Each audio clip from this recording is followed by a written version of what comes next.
नमस्कार दोस्तों, मैं हूं आपका दोस्त विमल कुमार छाजड़ एडवोकेट। दोस्तों, 138 निगोशिएबल इंस्ट्रूमेंट एक्ट जो चेक अनादरण के मामले होते हैं, उसमें ऑनरेबल सुप्रीम कोर्ट का एक महत्वपूर्ण निर्णय आया, जिसमें ये कहा गया कि यदि कोई पक्षकार हस्ताक्षर के संबंध में कोई विवाद करता है कि ये हस्ताक्षर मेरा नहीं है, इसको विवादास्पद सिद्ध करता है, मैंने इस चेक पर हस्ताक्षर करके नहीं दिया था, तो उसके बारे में क्या प्रक्रिया अपनाई जाना चाहिए। उसके बारे में महत्वपूर्ण एक जजमेंट ऑनरेबल सुप्रीम कोर्ट का है। मैं इसके बारे में आपको विस्तार से बताऊंगा। उसके पहले मेरा आपसे अनुरोध है कि यदि आपने मेरे चैनल को सब्सक्राइब नहीं किया और सब्सक्राइब करें, लाइक करें, शेयर करें। दोस्तों, चेक यदि किसी ने 138 में केस लगाया और वो जिस व्यक्ति द्वारा चेक जारी किया गया था वो कहता है कि मेरे हस्ताक्षर नहीं है, तब वहाँ न्यायालय को क्या प्रक्रिया अपनाई जाना चाहिए। जहाँ हस्ताक्षर का विवाद पैदा हो गया हो और उसकी तुलना करना हो, तो उसके लिए क्या प्रक्रिया अपनाई जाना चाहिए, इस संबंध में निर्णय है। उसमें ऑनरेबल सुप्रीम कोर्ट ने स्पष्ट रूप से ये कहा कि निगोशिएबल इंस्ट्रूमेंट एक्ट की धारा 188E के अनुसार कार्रवाई की जाना चाहिए। इसलिए ये अभियुक्त पर निर्भर है कि वो हस्ताक्षरों की वास्तविकता की धारणा का खंडन करने के लिए सबूत पेश करे। या तो सबूत पेश करे, या उन्होंने ये कहा कि बैंक द्वारा जारी किए गए दस्तावेज की प्रमाणित प्रति बिना किसी औपचारिक प्रमाण के बैंक बुक्स एविडेंस एक्ट 1891 के तहत स्वीकार्य। इसलिए उपयुक्त मामलों में बैंक द्वारा बनाए गए नमूना हस्ताक्षर की प्रमाणित प्रतिलिपि प्राप्त की जा सकती है। बहुत महत्वपूर्ण बात है, और उसमें खासतौर से बैंकिंग एविडेंस एक्ट का भी उल्लेख किया गया। अदालत से अनुरोध है कि भारतीय साक्ष्य अधिनियम 1872 की धारा 73 के तहत शक्तियों का प्रयोग करके चेक पर दिखने वाले हस्ताक्षर के साथ इसकी तुलना की जाए।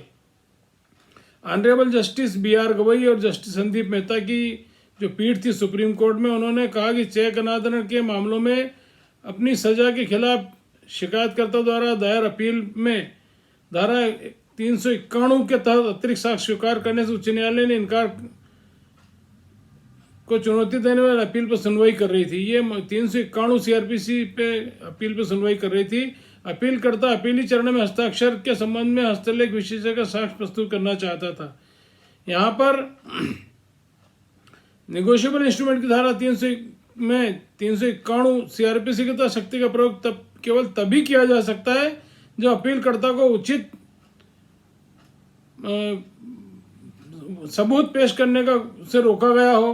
अदालत ने कहा हो कि आरोपी ने मुकदमे के चरण में हस्ताक्षर साबित करने के लिए प्रयास ही नहीं किया, बैंक हस्ताक्षर की सत्यता के संबंध में गवाही कोई सवाल नहीं किया, तो यहाँ पर हस्ताक्षर में कोई गड़बड़ी होने के कारण चेक को वापस करने और उसको डिसऑनर होने के कारण ये मामला आया। तो यहाँ पर कोर्ट ने ये कहा कि हमारा विचार है कि यदि अपीलकर्ता ये साबित करने का इच्छुक है कि उसके अकाउंट में जारी किए गए चेक पर दिखाई देने वाला हस्ताक्षर वास्तविक नहीं है, तो वह अपने नमूना हस्ताक्षरों की प्रमाणित प्रति प्राप्त कर सकता है। बैंक और चेक पर हस्ताक्षर की वास्तविकता व अन्यथा के संबंध में साक्ष्य देने के लिए बचाव में संबंधित बैंक अधिकारी को बुलाने का अनुरोध कर सकता है।